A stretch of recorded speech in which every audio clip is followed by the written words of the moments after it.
So mga kaibigan 'no, ang unang topic natin ay yan na nga mga kaibigan, Sandigan Bayan Junks Estrada motion in remaining PDAF graft case. Yan mga kaibigan, ang sabi po dito 'no, Manila, Philippines, the Sandigan Bayan has denied Senator Jinggoy Estrada motion for reconsideration in connection with these cases involving the alleged misuse of Priority Development Assistance Fund or PDAP. Guys, alam naman natin yung case na yan, 'di ba? Panahon pa yan ni Noynoy Aquino, 'di ba? Yung PDAP at may mga nakulong diyan. Nakulong nga 'di ba si Senator Jinggoy Estrada, si Bong Revilla, no?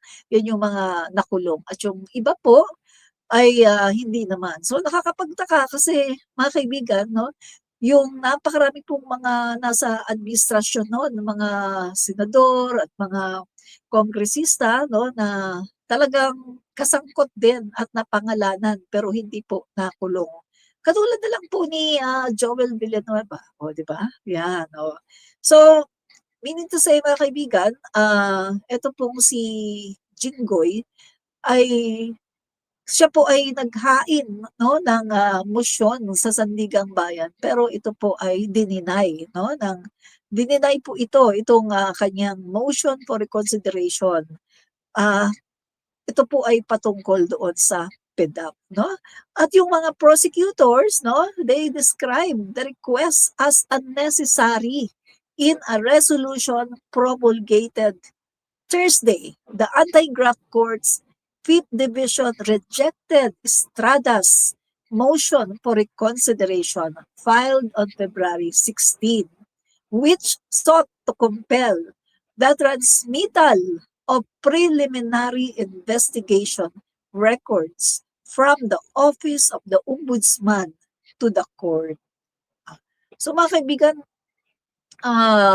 maalala lang natin 'no, yung ombudsman 'di ba noon sa panahon ni dating Pangulong Duterte si Martires 'no.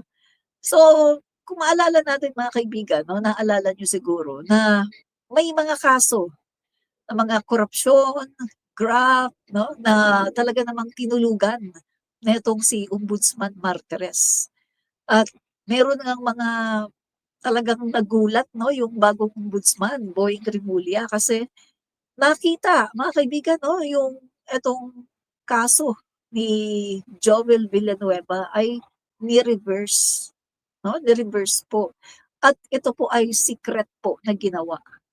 So, nakita natin mga kabayan 'no, sa panahon po ni dating Pangulong Duterte na yung mga nangungurakot, sila po mga kaibigan ay nakakalusot. Nangungurakot, nakakalusot. Wow, nagra-rhyme. So, nakita po natin na yung mga nangungurakot ay nakakalusot at, parang parang ano pa, naglo-lawyer pa 'no, lawyering ang ginagawa nitong si dating Pangulong Duterte, maging sa kanyang mga cabinet members na nai-involve po sa pangungurakot. So, meaning to say, hinayaan po ni dating Pangulong Duterte yung mga pangungurakot sa gobyerno kaya kung, makikita natin ngayon mga kaibigan 'no, yung mga DDS ay talaga namang kanila pong, ibinabato ang lahat ng sisi sa ating pangulo. Pero kung titingnan po natin at, po natin yung ugat, ang pinagkaugatan po nito talaga ng paglobo ng korapsyon lalong-lalo na sa DPWH ay sa panahon po ito ni dating Pangulong Duterte nangyari 'no, itong paglobo ng korapsyon. So eto nga mga kaibigan, tinanggihan nga po 'no, ng, tinanggihan nga po ito ng Sandigang Bayan, itong motion ni Jinggoy Estrada.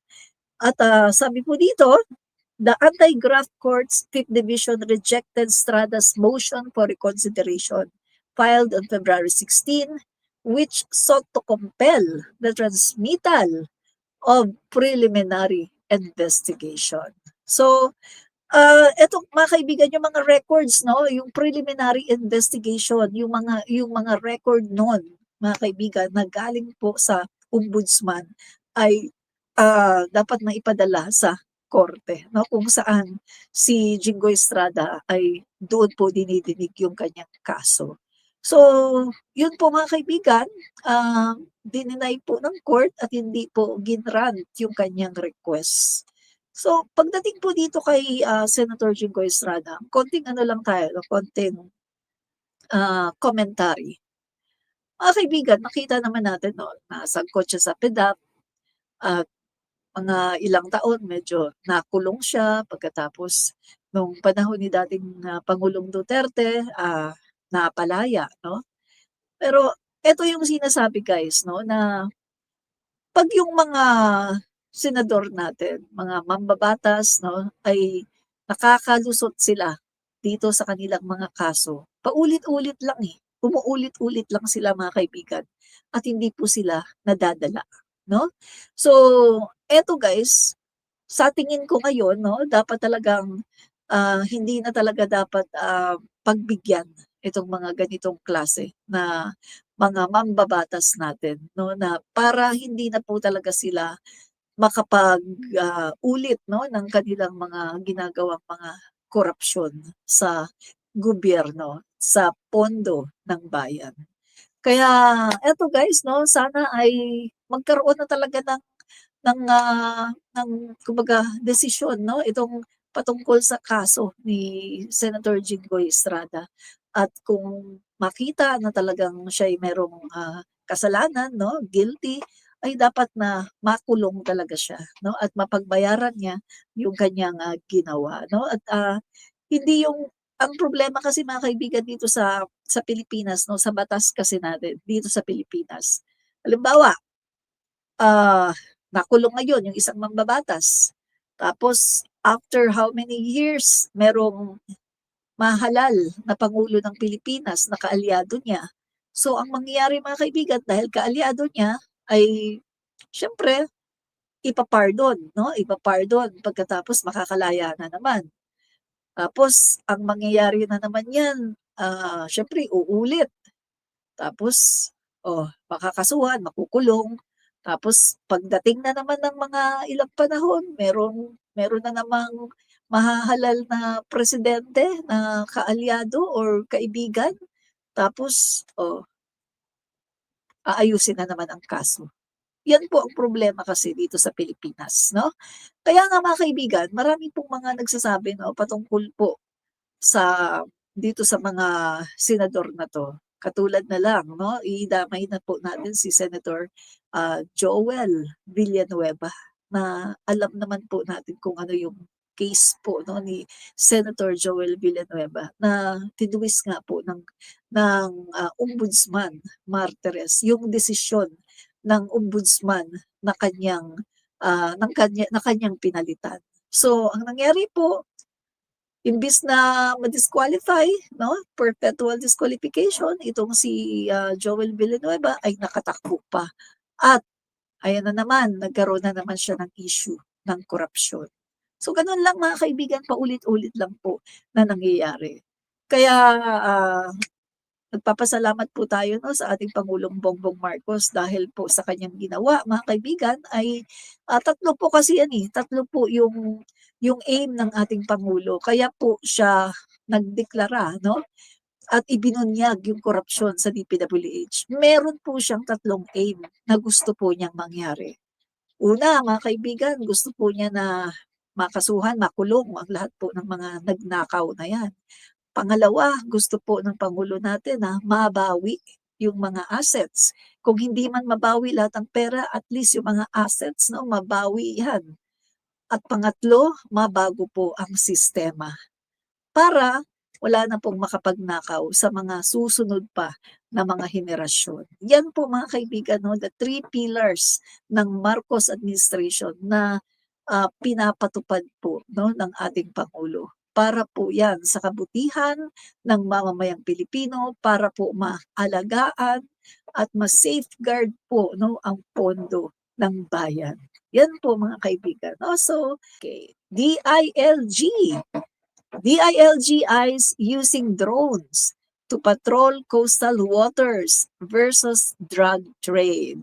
Yan. So, ano pong ibig sabihin nito? So tinitingnan po ngayon ng DILG, mga kaibigan, yung paggamit po ng drones para sa para sa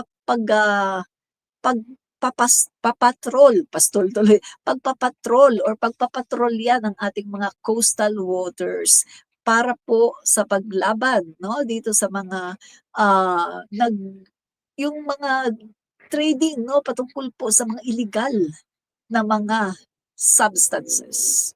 Alam niyo kasi mga kaibigan, ganito po kasi yung nangyari ngayon, eh. Mahigpit po 'no, ang Marcos administration, mahigpit po sa ating mga paliparan.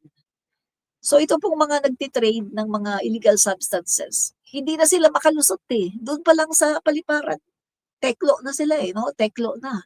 So pagdating naman sa ating ah, port, mga port po natin, hindi rin po sila makalusot, teklo na, 'no?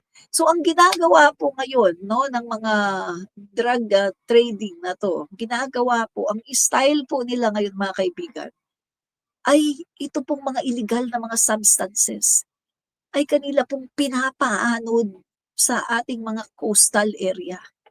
Pinapaanod sa ating mga coastal. Pagkatapos mga kaibigan, siyempre, titimbrehan 'yan, yung ano, yung kukuha. O nandiyan na, naanod na, umaanod na yung ano, yung halimbawa, yung 500 kilos ng ano, ng halimbawa lang, andiyan na, titimbrehan. Tapos siyempre darating yung ano, "O sige, ipi-pick up na namin 'yan." O pinapaandon guys sa ating mga coastal. Nakita niyo mga kaibigan, maraming mga nasasabat 'no, na nakukuha. Meron pang 'di ba may nasabat na mga illegal na substances sa karagatan ng Zambales, may nasabat na illegal substances sa mga iba-ibang karagatan natin. Ganyan na po ngayon mga kaibigan ang style nitong mga nagbebenta 'no, yung mga, drug trading. Yan na po ang style nila. Dahil sa sobrang higpit po ng Marcos administration, hindi na po nakakapasok, sa ating airport, hindi na rin po nakakapasok sa ating port area dahil po sa sobrang higpit at sobrang, seryoso ng ating gobyerno. The Marcos administration ay sobrang seryoso sa paglaban po dito sa mga illegal na substances. Kaya ang ginagawa po ng mga nagti-trade na ito ng mga illegal na substances ay kanila pong pinapaanod sa ating mga coastal area. Kaya mga kaibigan, eto po ang gustong gawin ni DILG Secretary John Vic Remulla na gumamit na po ng mga drones para magpapatrol sa ating mga coastal waters. Kasi siyempre, mga kaibigan, hindi naman na kumbaga hindi naman magagabayan at 24/7 'di ba kung tao lang talaga 'di ba ang, mag-aano diyan magbabantay 'no?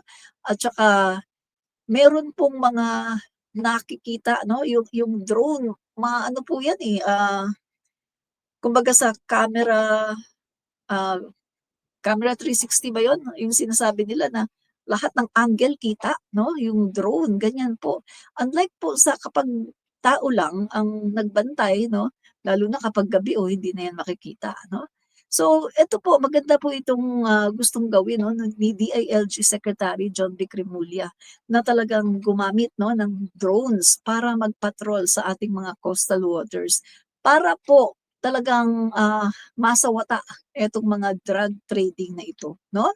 So basahin po natin, sabi po dito breaking news, Calapan City, Oriental Mindoro, the Department of Interior and Local Government, DILG, will be procuring drones to help patrol the country's waters in a bid to curb the illegal drug trade. Yan. So, I think the best approach here is we have to go to higher technology to eliminate the problem. DILG Secretary John Vic Remulla told reporters in a briefing in this city on Friday. So tama po 'yun mga kaibigan 'no, gamitin po natin yung mga technology, higher technology para po sa pagbabantay ng ating mga coastal area para mas malabanan po natin ng bonggang-bongga itong mga drug trading na ito, na talaga namang nagpipilit na pumasok sa Pilipinas kahit hindi na nga sila makapasok sa ating port area at sa ating mga airport dahil sa sobrang higpit ng Marcos administration. Ito talaga yung totoong war on drugs, 'di ba? Kita niyo mga kaibigan yung drug hole ng PBBM administration, napakalaki. Guys, katiting lang yung kay Duterte. Kumbaga sa ano, kung ikukumpara mo, ayan o, dumi lang ng kuko. 6 na taon ni Duterte, mga kaibigan, dumi lang ng kuko kung ikukumpara mo sa drug hole ng PBBM administration. Ito talaga yung masasabing tunay na war on drugs. Tapos, wala pang chinuchugi. Walang EJK. Kung meron mang nachuchugi, yun ay talagang tunay na nanlaban. At merong ano yan merong mga kumbaga may mga police report lahat yan, 'no? At talagang merong mga kumbaga, may mga detalye yan, 'no? Kung ano ang nangyari sa operasyon. Unlike po sa panahon ni dating Pangulong Duterte, walang police report, wala man lang medical legal, wala man lang investigation, as in wala. Kasi lahat nga ay nagtatakipan at hindi pwedeng mag-imbestiga dahil pinagtatakpan ang kanilang mga ginagawa. Kasi yun ang ano yun ang directive ng dating Pangulong Duterte na pagtutsugihin yung mga bangag, 'no? So, mali po yun dahil isa lang po ang puwedeng kumuha ng ating buhay at wala pong iba kundi ang Panginoon, 'no? Ang Panginoon lang po. So, mga kaibigan, konting segue lang tayo, kasi may nakita akong ano, may nakita akong, ah, sa Facebook 'no, dumadaan 'no, sa aking newsfeed. Itong DDS 'no, ang sabi nung DDS, wala naman daw kasalanan si Duterte, bakit daw dinala sa dahig, wala daw, utang na loob si Bongbong, yung mga ganyan yung mga sinasabi nila, 'no. Dinala daw sa dahig, wala naman daw kasalanan. Hello, hello, sabihin mo kaya 'yan sa mga, biktima or sabihin mo kaya 'yan sa nanay, sa tatay, sa lolo, sa lola, sa mga kamag-anak ng 3 years old na bata na nabiktima. Sabihin mo kaya 'yan sa mga biktima, mga kabataan na nabiktima ng war on drugs. Sabihin mo 'yan dun sa mga inosenteng tao na nabiktima ng war on drugs si dating Pangulong Duterte at sabihin mo 'yan sa mga pamilya ng mga natsugi. Lalong-lalo na alam naman natin na yung mga tsinugi, suspected lang tsugi agad. Na ilagay lang ang pangalan sa listahan, tsugi agad. Ni wala man lang test, ni hindi man lang pina-drug test, ni hindi man lang kinumpirma, basta nilagay lang yung pangalan, tsugi agad. Pogi points. Akala nila pogi points yun. Pero mga kababayan, yan ay maling-mali, 'no? So, yung nagsasabi na yan 'no, na DDS na dumadaan kanina sa aking newsfeed 'no, na wala daw utang na loob si PBBM dahil dinala daw si Duterte sa dahig. Hello, hindi po si PBBM ang nagdala kay Duterte sa dahig. Ang nagdala kay Duterte sa dahig ay ang mga biktima ng extrajudicial killings at si Trillanes at yung mga grupo 'no, yung mga human rights group na tumulong sa pagbi-build up ng kaso at pangangalap ng mga ebidensya. Walang kinalaman diyan si PBBM. Even Rodrigo Duterte nung nabubuhay pa siya ay sinabi niya na walang kinalaman dito si Marcos. Dahil 2017 pa lang kinakasuhan na siya, 2011 pa nga lang iniimbestigahan na siya, ni Leila de Lima, Kaya nga 'di ba ginawa niya ng issue si Leila de Lima at pinakulong dahil sa sobrang galit niya kasi nga iniimbestigahan siya sa kanyang war on drugs. Kaya nag-rebel siya, ang sabi niya, "'Pag ako naging pangulo, ah, lagot ka sa akin, yari ka talaga." Eh, totoo nga, tinotoo niya. Nung siya ay naging pangulo, nung nahalal siya, ayun pinakulong niya si Leila de Lima. So, yan po mga kaibigan ang ginawa ni dating Pangulong Duterte, 'no. So, hindi po kasalanan ng ating Pangulong BBM kung bakit nakakulong ngayon si Duterte. Kasalanan niya yan dahil siya ang gumawa ng masama, siya ang lumabag sa batas, lawyer pa naman siya, presidente siya ng Pilipinas, meron siyang sinumpaan na kaniyang pangangalagaan ang mga Pilipino at mag-a-uphold siya sa Constitution ng Pilipinas. Pero hindi niya ginawa dahil nilabag niya ang Constitution ng Pilipinas. Nung pinagtsutyugi yung mga Pilipino, oh, dapat 'di ba, hindi mo ginagawa yan dahil ang katungkulan mo, protektahan ang bawat Pilipino bilang presidente ng Pilipinas. Pero anong ginawa mo? Pinagtsutyugi mo. Kaya mga kaibigan 'no, maling-mali yung sinasabi nila na etong nagpakulong ay si PBBM. Hindi po si PBBM ang nagpakulong sa tatay niyo. Ang nagpakulong sa tatay niyo ay ang mga EJK victims, ang mga tumutulong sa kanila, si Trillanes, si De Lima, at yung mga human rights group na talaga namang puspusan ang pagtulong para makulong si Rodrigo Duterte, no? Tatay niyo ay karton, tatay niyo ay karton. Duterte, Duterte. Ayan na sila, ayan na sila. Malita na peke, malita na peke. Ayan na sila, ayan na sila. Malita na peke, malita na peke.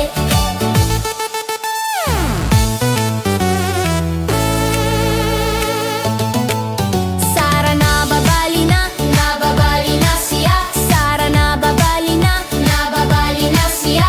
Digong masusunog na siya. Digong masusunog na sa tangga, tangga, luga, luga. DDS, DDS. Tatay niyo ay karton, tatay niyo ay karton. Duterte, Duterte. Puro fake news ang dedes. Puro fake news ang dedes. Mga troll farm, mga gate.